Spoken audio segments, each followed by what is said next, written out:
Okay, welcome to Jersey Shore Scouting on TomsRiver.tv. Last 2 weeks we had guests in talking about the Boy Scouts of America, and tonight I'm very excited to welcome three special guests who represent three generations of scouting from the Girl Scouts of America.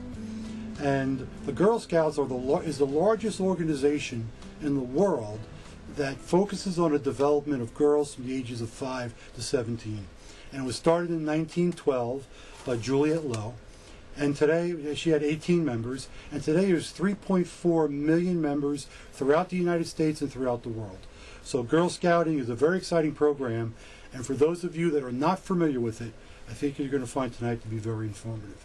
Let me start by introducing our three special guests. And we'll start with Linda Ritchie. Linda, your position with Girl Scouts is? I'm the fundraising director for Girl Scouts of the Jersey Shore. Good. And you've been in that position for how long? For about 2.5 years, almost 3 years. Okay. And your daughter is Tanya? Tanya Rieche-Brown. Tanya Rieche-Brown, and you're a member specialist? Membership specialist, Okay, yes. and what does that entail? We run an after-school program in 3 different schools in Ocean County. Okay. And it's for the children that are in the latchkey programs and Y Kids programs at their elementary schools that aren't able to go to Girl Scout meetings. So we come to them, take them out of their Y Kids after school, and do a troop meeting for an hour and a half and take them back. Very important program. And our youngest guest tonight is Alexa Rieche-Brown. Alexa, you're a Girl Scout? Yeah. And your rank is? Junior. Junior. And how long have you been a Girl Scout? 6 years. 6 years, okay. A little bit later in the program, we're going to talk about what you've done over 6 years and what you've learned. But let's get started tonight with Linda. Linda, how did you and your family become involved in Girl Scouting? Originally, I was a part of my daughter's Girl Scout troop, Tanya, when she was very little. And she stayed until she was the end of Brownies, which was a 3-year program at the time. And then my younger daughter, who is now 28 years old, Noelle, decided that she wanted to be in Girl Scouts, but she really didn't want to be without me, so she decided she wanted to, so I decided to be a co-leader. Okay. As soon as I was a co-leader, I wound up being a leader because the co-leader quit, and I needed to step up to the plate and become a leader. And I loved it, absolutely loved it. We wound up having anywhere from, at any given time throughout her years of Girl Scouting, I had between 20 and 25 girls in the troop. Exciting. And we would do so many things. They would do any kind of crafts, we would do troop trips. But the best thing is that we taught the girls to be leaders. We taught them to make decisions, to do goal setting.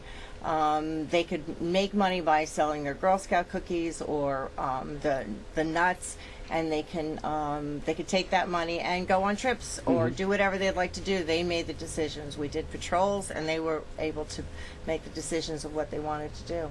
And the fundraising, selling the cookies, the nuts, and now magazines, right? Yes. Also teaches life skills to the children. Life skills, and that's what happened to my daughter Noelle. My daughter Noelle was very, very shy. She wouldn't do anything. She was till she was 13, 14 years old. She wanted me to be with her all the time, and she was what I called attached to my hip. And as time passed, she went into intermediate school. She didn't want to be in Girl Scouting anymore, and she asked me when would I grow up to be and not be in Girl Scouting. And I stayed on with the rest of the girls through till they graduated seniors of high school, and they some of them won earned their silver award. And nice. But Noelle still grew, watching me, watching the other girls, because she still had to stay with me. Right. And now she's working in the marketing field in New York City, in Manhattan. She lives in Manhattan. She travels all over the United States and into Toronto and to Italy. And I think she's gained a lot. And I think that her base was Girl Scouting and giving her the courage to do all the different things. And gives her the she confidence has. to speak to a group, to take charge, teach them to set goals and achieve goals. Yes. Manage a budget, and it's all very important life skills. Yes. And also very rewarding, I'm sure, for you stepping up to be a leader. Yes, it was very, very rewarding. I was scared, just like anybody else. Oh, I can't do this. Well, I found out that I can do this, and I found out that I could lead other people, and I became the leader, but then I became a bigger part, what we call a service unit, and I became the mentor to many different leaders, new leaders that came in. Right. And then I was asked to be on the board of directors, and Wow. I was on the board for about 9 years out of the 20 some odd years that I started with Girl Scouting. And before we aligned as Ocean and Monmouth County together and became Girl Scouts of the Jersey Shore, I was president of the Girl Scout Council. Wow, solid, strong background in scouting. You know, when this position came up, they asked if I was interested in doing it, and I have Girl Scout green blood running through through me, and I knew I wanted to help more and more girls, and fundraising would be the best way to do that. Excellent. Now, if someone wants to be a leader in Girl Scouting, there's training available. There's training There's available. mentorship. Yes, Okay. yes. There's somebody there So to a mom step out there, them through. who's watching and is wondering, can I do it? Do I have the ability? There's plenty of help to help them. It can be a mom, but it can also be a single. We have many women that have no girls, Okay. and some women that have no children whatsoever, and they just need to be a leader, help girls to become leaders, and get great friends in Girl Scouting, because as a volunteer you get so many great friends and people to support And you. how about a dad out there that wants to get involved? If a dad wants to get involved, he is more than welcome to Do you have be male involved. leaders? Yes, we do. And Tanya, how did you get involved in scouting? I got involved with Girl Scouting 8 years ago. I wasn't happy with the previous job I had, and my mother, who was a volunteer at the time, told me there was this position for a membership specialist, and I said, "What is that?" She goes, "It's being a Girl Scout leader." I'm like, I don't know anything about being a Girl Scout leader. How am I going to get involved in it? Oh, it'll just come natural to you, and it's the best job that I've ever had in my entire life, all the jobs I've ever had. Good. I get to work with the girls. We have 7 different Girl Scout troops in our Lakewood area, Beechwood, and Eastover, and we have about 100 girls, myself and 2 other women I work with, and just watching the girls grow because they stay with us from brownies all the way up to seniors in high school, and just watching them grow and the leadership skills that they built through the years. We have a girl that was in 3rd grade brownies who earned her silver award as a sophomore in high school last year. Wow. Very, very proud of her. Yes. Very proud of her indeed. Now, if a young girl's watching tonight and she's saying, "Gee, I'd like to be a Girl Scout," how does she go about finding a She can contact our Girl Scout Council, okay? and they'll be able to give her a key person to call. Okay. They call Based on where she goes to school. Right, exactly. Or ask a friend who's a Girl Scout. Right. That's the best exactly. way. Find out where your friends Exactly. are. Okay, Linda, I hear a lot about the Hugs program. Okay. What is Hugs? Hugs is our annual giving campaign for Girl Scouts of the Jersey Shore.